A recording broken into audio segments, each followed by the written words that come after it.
Hey gamers, you know what time it is.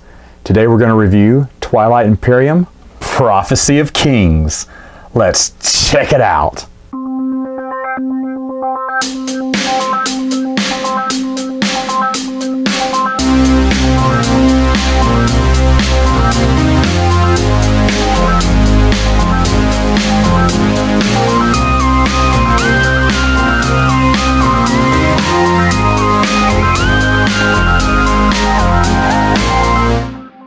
Alright, let's start off with the basics and tell you what this game comes with. Of course, you can get more planets, more planet cards, more regular goal cards for Phase 1 and Phase 2, secret objectives, more ships defining basically the two expansions, which you have an orange and pink. Of course, new tech. These are new promissory notes. You have political cards, individual technology or special abilities by certain characters, the new characters that are introduced in this game, more trade, and more generic fighters and foot soldiers. You're also going to have two different objective cards here. To be honest, the only thing I can see different of these is just some of the wording. I don't really know what's that about, but obviously they felt like they had to reword a few things. I don't see any of these really changing that much from the original versions. And of course, you're going to have counters for all the new races, which we'll go over in just a moment. Other new things to the game are these mechs here. Each one's going to have a specific mech of their color. They're going to put those in with their base ships. And each one's going to cost you only 2 resources, and they hit on a 6 or higher. Depending on your race will also depend on what special ability you have with your mechs, and they have them for all the races in the game. Other things you can see here are hyperlanes. Hyperlanes are for odd player counts where you have some big space between 2 of the players. You put these hyperlanes in there. The book tells you how to set them up. Hyperlanes basically don't really count as a space. Once you land on it, you just move to the next space. And of course, putting these together can move you pretty fast around the galaxy. So if I had a ship here, it would just go right through here, and to a planet possibly there. Now, the game says you can do it any way you want to, and with multiple players, you can use the suggested pathways they give you in the game, or make up your own. Other things to talk about are these exploration cards. There are certain planets where you can get different cards and get certain special abilities by going there. Basically, if you're the first one to go with a planet with any one of these icons on it, you'll take the top card, flip it over, and get the reward. Most of these, if not all of them, are good. Sometimes they are shards. There are shards of each color in the game. If you get 3 of the same color shard, you can cash it in and get a relic card, which are really good cards that can help you out in the game. These cards give you extra bonuses throughout the game. They can give you extra technology tokens, basically whatever. There is one other spot here, and this is only on blank space areas. You'll put these icons here, and when someone goes to them, they're going to basically pick this up, and if they have the technology, they need the technology to explore dark space, then they get one of these cards. Now, these cards also come with some shards as well, and these shards are basically miscellaneous shards that can be applied to any of these. Shards are something that you can trade to other players as well. It's like an extra commodity in the game because you're each trying to get 3 of a certain color. So if you had 2 blue and 1 red, and someone had 2 red and 1 blue, you could trade. Also, there are cheats in the game to get these shards, make fake shards to get relics as well. But these little dark matter, I think it's called dark matter technology, once you be able to study deep space, you'll be revealing a lot of other things in the game. You may reveal little ion storms with an A or B wormhole in it. You may be revealing the gamma wormhole, which is really nice. That's a new wormhole in the game. Of course, the Ghost of Creus, this is their one that they start with because they have access to all wormholes, but you'll probably use one of these wormholes and put them out around the board. There's a new wormhole in town, and there's lots of other things. The cards are very self-explanatory. The other thing is legendary planets. There are planets in this game, and there are legendary planets: Primer, Hope's End, Malice, and Mirage. They give you special abilities when they are found. You will place these tiles out on the board. Hope's End and Primer are the easiest ones to locate because they'll be on the board. However, when it comes to Malice, as you see, it is separate on the board. You have to find that Gamma warp first, which means the Ghost of Creus, if you're playing, they'll most likely find this planet first.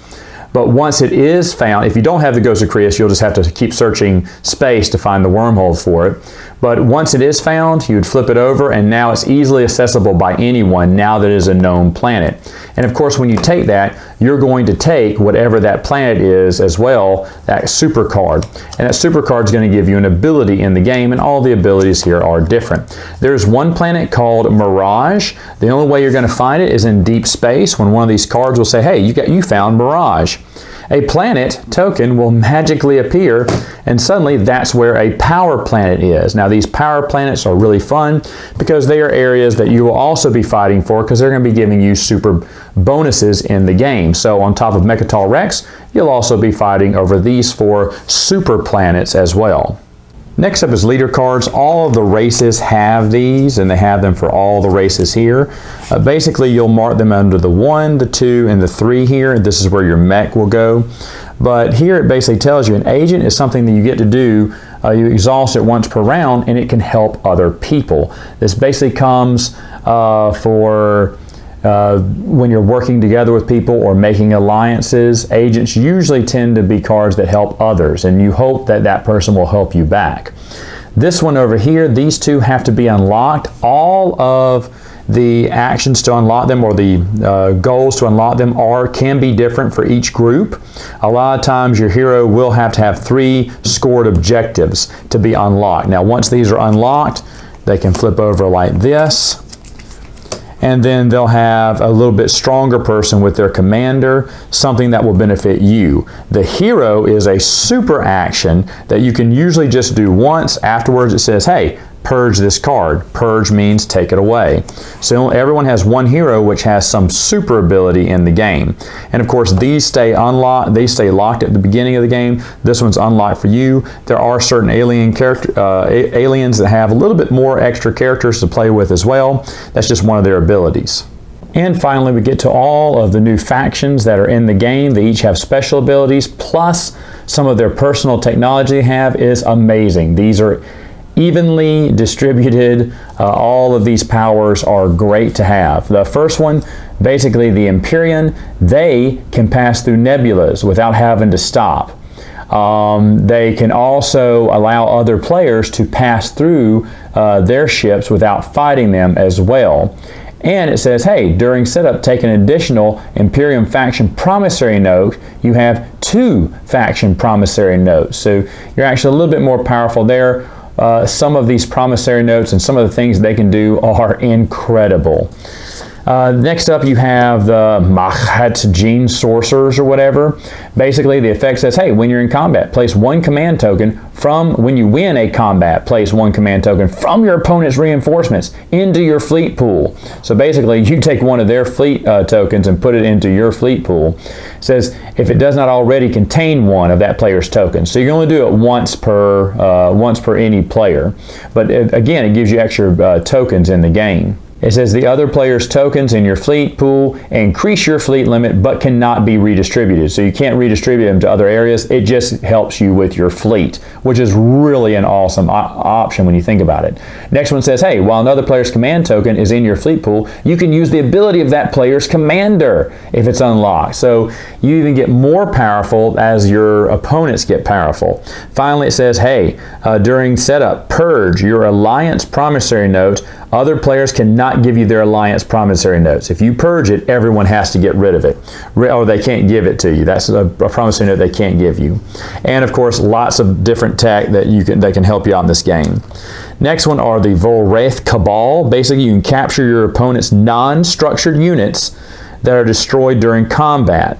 Capturing is just something different you can do in the game. It says, now when you produce a unit, you may return one of those captured units that you just did of that type to produce that unit without spending resources. Now that is awesome. Remember, it's a non-structured unit basically. So, and the rules will tell you which is what, but that is really awesome to do. This is a warrior race, no doubt about it. So you can get ships for free. And hey, when you research a unit upgrade technology, you may return 1 captured unit of that type to ignore the technology prerequisites. So one of your captured units that you did, you can also throw it away to help you out with tech too. So a real cannibalistic society there is what they are. The next one is the Nazruka Alliance. Basically, when you explore a planet that contains one of your mechs, you may draw one additional card and choose to resolve it and discard the rest. So again, gives you a little bit more action on exploration. When you explore a planet for the first time and someone steals it from you, they can't explore it either. But these people just have better options. They can pick the best of the two when they go exploring. They're explorers. Now also, as an action, they can purge 2 of their relic fragments of the same type and gain 1 relic, or purge 1 of your relic fragments to gain 1 command token. So they can do extra things with those relics, like I told you earlier, that other people can't. Usually it takes 3. They can do it with 2 to gain a relic. So they're faster at gaining these relics, which are really good cards in the game. The next one is the Urgent Flight. Basically, when they cast a vote, they get 1 additional vote for every player in the game. So if you're playing with 6 players, they cast their vote, hey, that's 5 extra votes on their side. They have zeal. They can really motivate you to vote for them. Also, it says, hey, when 1 or more of the units use an anti-fighter barrage, for each hit produced in excess of your opponent's fighters, you can choose 1 of your opponent's ships that must sustain damage to become damaged.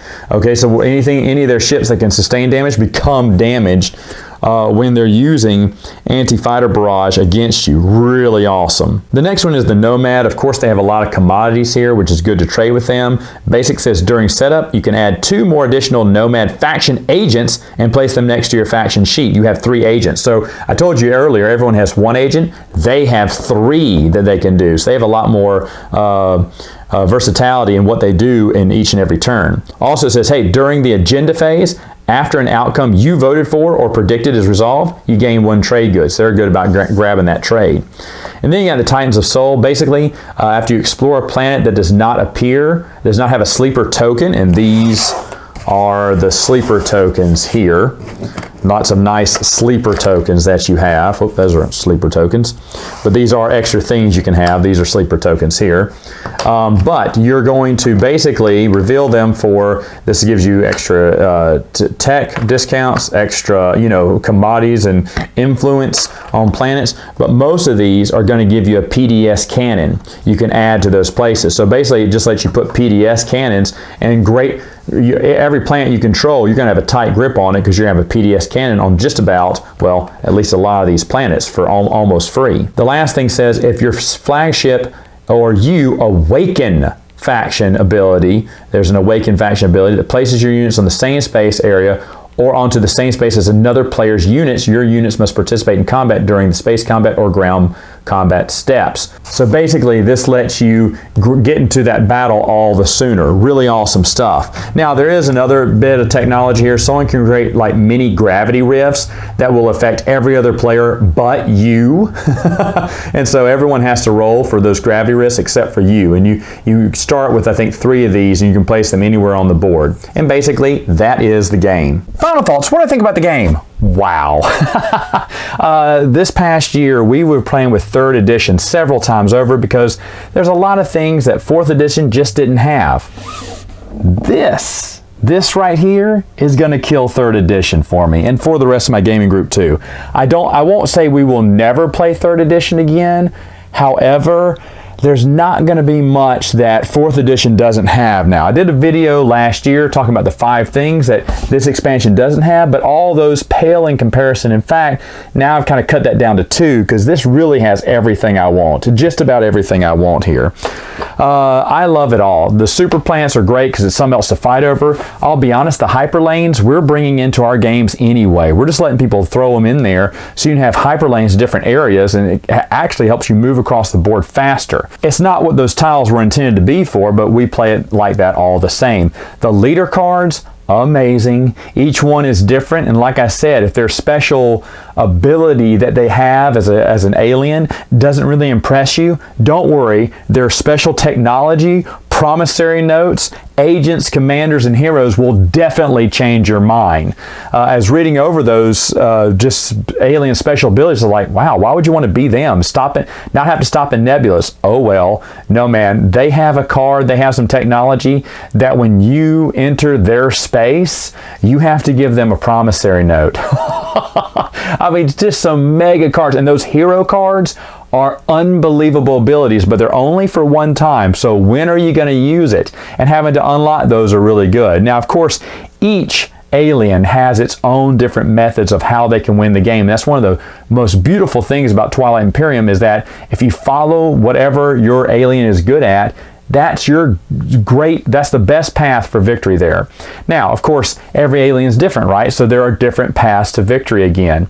So many different things about this. The mechs, I mean, yeah, you can start putting mechs down, and the game encourages you to do that. Remember, ground troops get forgotten a lot, so mechs, are we really going to use them that much? Back in the 3rd edition, they were tanks, and you used them when you wanted to make sure you conquered planets, but people didn't really stock up on them. Here, the game really pushes you and gives you extra opportunity to put your mechs out on the board. They don't want anything in this. There's nothing in this expansion that they don't want you using. They force you to use it all, and you want to use it all. So many amazing things about this game. Getting the relics, getting the technology. Exploration is back in Twilight Imperium. It wasn't beforehand. A lot of people hated in 3rd edition where it was half good and half bad. It was totally random. Well, now it's, I believe, 99% good for you, and that's great. I mean, that's how it kind of should be, even though I didn't mind 3rd edition where it had some bad, some good, but I digress. I think what they've done here is really picked up the game even more, and basically they're leaving 3rd edition in the dust now. So back after my first review, I said, you may want to get 3rd edition. Now, nope, you want to get 4th edition, and you want to get it with Prophecy of Kings. Excellent expansion. Now I want the next one. Come on, Fantasy Flight, make it happen. All right, gamers, that is all the time I have for now. So until next time, you know what to do. Play Twilight Imperium.